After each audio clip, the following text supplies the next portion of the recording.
Assalamualaikum warahmatullahi wabarakatuh. Halo semua. Di sini saya akan menyampaikan materi tentang pengertian media dan manfaatnya serta fungsi dan juga macam-macam media. Video ini saya buat untuk memenuhi tugas dari Bapak Dr. Muhammad Isnaini SAG MPD selaku dosen pengampu mata kuliah Pengembang Media dan Sumber Belajar.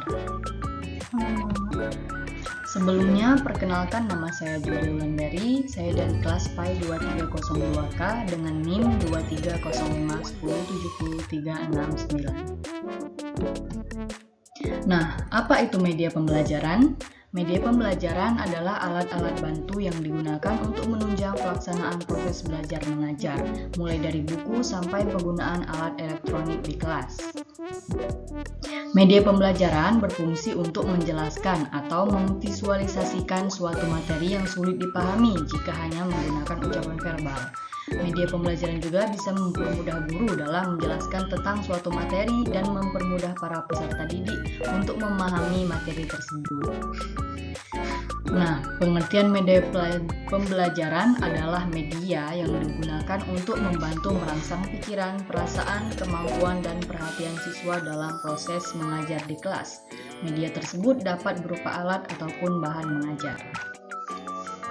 Berikut ada pengertian media pembelajaran menurut para ahli. Yang pertama ada menurut Haji Malik pada tahun 1994. Pengertian media pembelajaran adalah segala sesuatu yang dapat digunakan untuk menyalurkan pesan atau bahan pembelajaran, sehingga dapat merangsang pikiran, minat, pikiran, dan perasaan.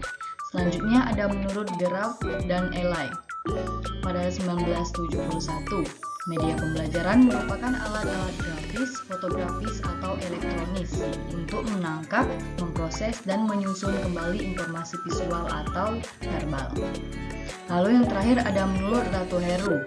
Definisi media pembelajaran adalah bahan, alat untuk atau teknik yang digunakan dalam kegiatan belajar mengajar dengan makna proses interaksi, komunikasi, edukasi antara guru dan siswa dapat berlangsung secara tepat, guna, dan berdaya.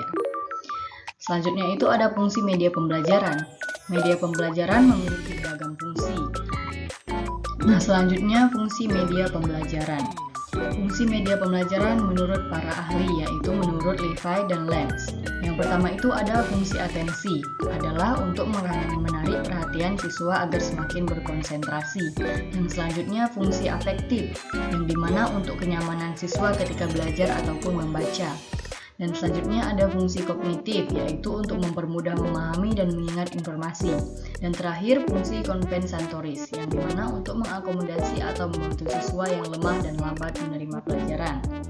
Lalu ada pun fungsi umum media pembelajaran, nah yaitu menarik perhatian siswa, memperjelas penyampaian pesan dalam pelajaran, mengatasi keterbatasan ruang, serta menghindari kesalahan tafsir. Selanjutnya mengakomodasi perbedaan tipe gaya belajar siswa dan untuk mencapai tujuan secara efektif. Dan selanjutnya ada manfaat media pembelajaran. Nah, di sini ada manfaat media pembelajaran menurut para ahli yaitu menurut Kemp dan Dayton pada tahun 1985. Manfaatnya yaitu penyeragaman penyampaian materi pelajaran, proses belajar mengganjal menjadi lebih menarik, jelas, dan interaktif.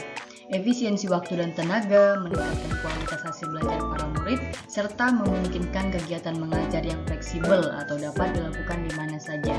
Dan yang terakhir, dapat menumbuhkan sikap positif siswa. Nah, media pembelajaran juga bermanfaat bagi guru, yaitu manfaatnya memudahkan guru dalam menjelaskan materi yang rumit. Metode pembelajarannya yang bisa digunakan lebih bervariasi, serta efisiensi dalam penggunaan waktu dan tenaga. Guru juga dapat lebih memfokuskan perhatian murid pada materi yang sedang dipelajari. Media pembelajaran juga bermanfaat untuk menata suasana kelas agar lebih hidup dan interaktif, serta membuat para siswa menjadi lebih aktif di kelas dan tidak mudah merasa bosan, agar tercapainya tujuan kegiatan belajar mengajar secara efektif. Selain bagi guru, media pembelajaran juga bermanfaat bagi siswa, yaitu siswa bisa lebih memahami materi yang disampaikan pengajar. Pembelajaran juga bisa lebih menyenangkan dan mudah dimengerti.